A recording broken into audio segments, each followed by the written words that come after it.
We do not have a total on the number of individuals who are unaccounted for at this point. We're running around trying to get everything up high, hoping that it won't get so far that their stuff gets destroyed. Ended up being swept away into the tree line over here behind me.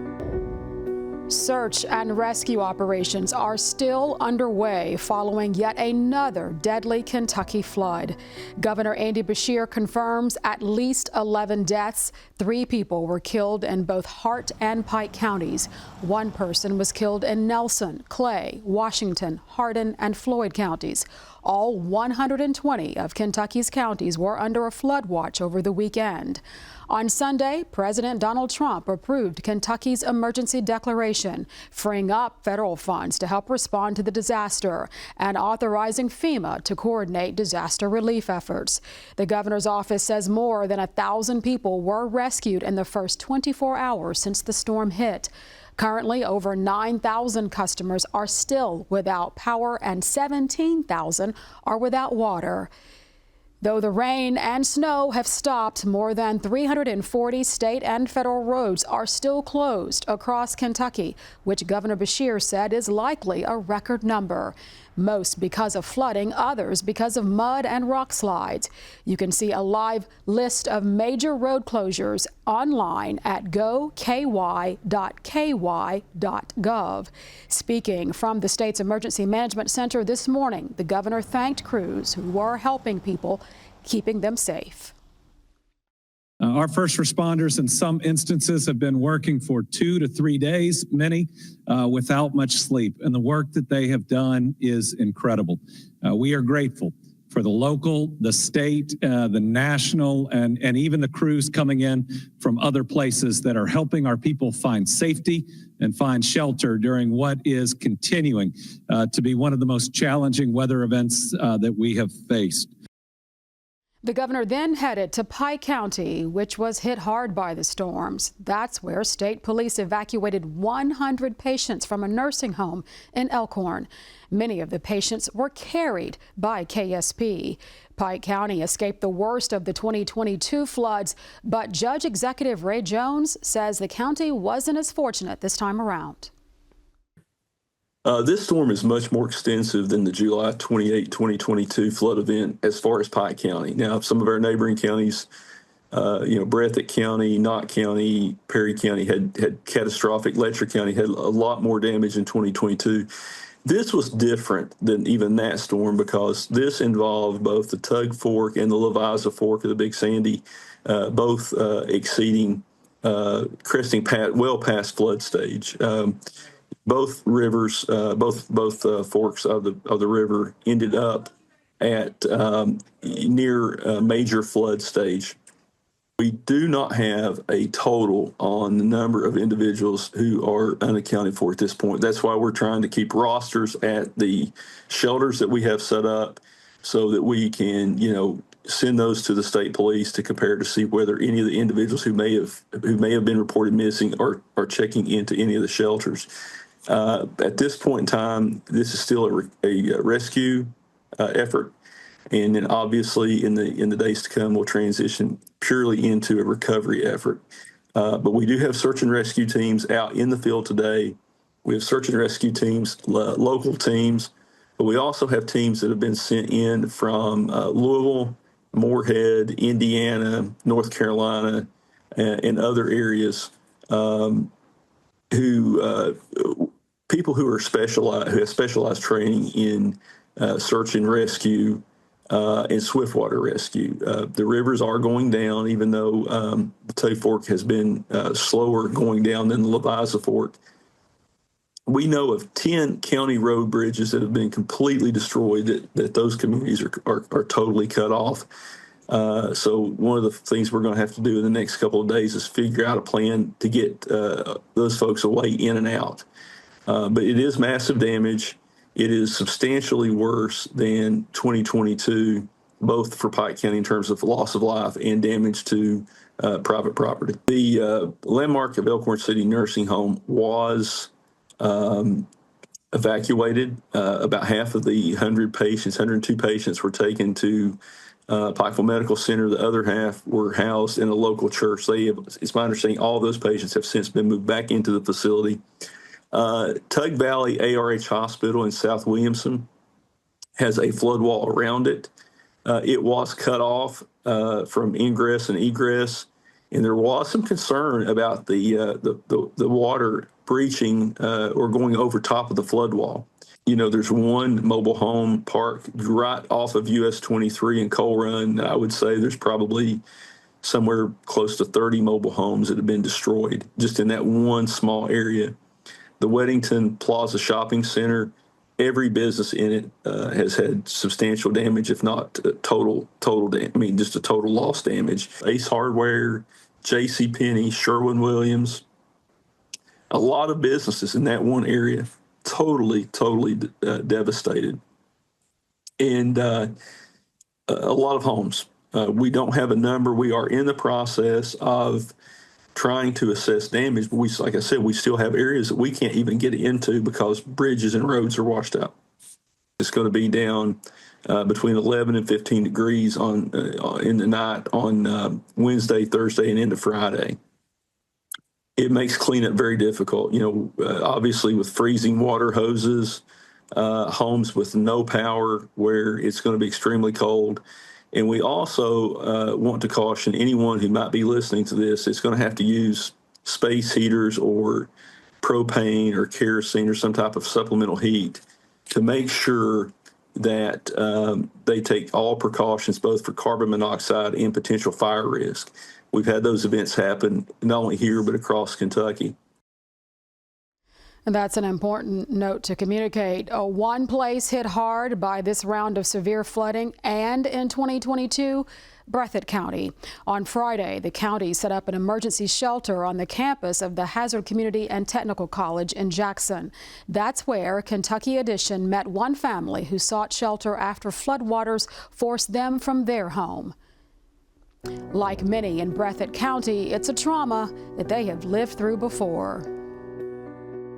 The North Fork part of the river is right in behind our house, and the water is normally at its regular time. It's ankle deep. We noticed that the water was extremely high as far as closer to the house, and it was at the point that if we didn't leave shortly after, we wouldn't be able to get in or out. So we kind of sort of grabbed what we could grab and loaded it up and left. This makes the second flood that we actually have had to pack up. And now for some people, this is the third time they've started over. Some of them in the same place, and unfortunately, some of them have moved every time.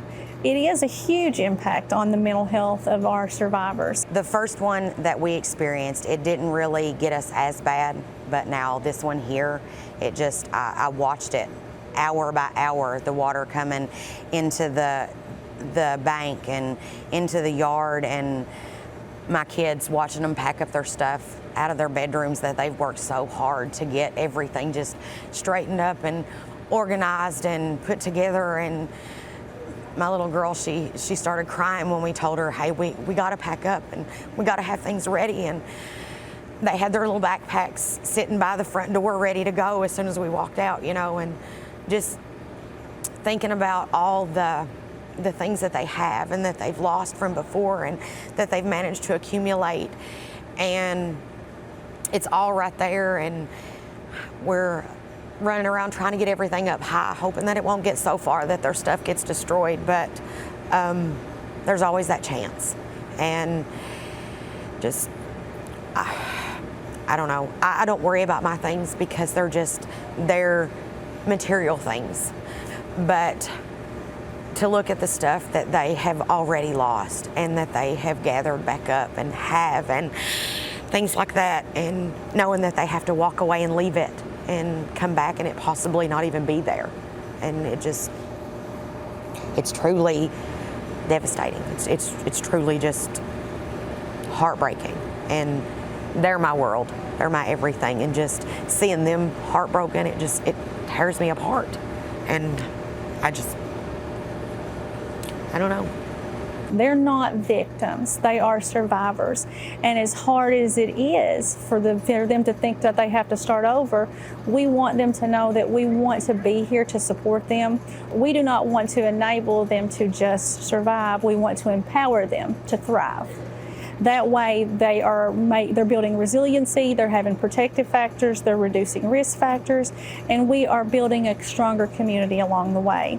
We've kind of made the hashtag Breath It Strong because this is our third time, and we will come back from this, and we hope to come back stronger, better prepared, and we've kind of said it from day one, we want to build Breath It back better. I just feel like this community has built so much as far as being together and strength and compassion and everything toward everybody. I mean, it's amazing. It really is. Breath It Strong, I guess they call us. Breath It Strong. Breath It Strong indeed. Perry County is also experiencing significant flooding. The North Fork of the Kentucky River crested yesterday just below major flood stage. Still, the river jumped its banks in many areas, including in Hazard. Ben Childers shared this incredible drone video of the area showing just how much damage there is. Now, to South Central Kentucky, where a mother and child have died after their car was swept away by floodwaters. It happened on Bacon Creek in the Bonneville community. Our Laura Rogers brings us more from Hart County as our Kentucky floods coverage continues.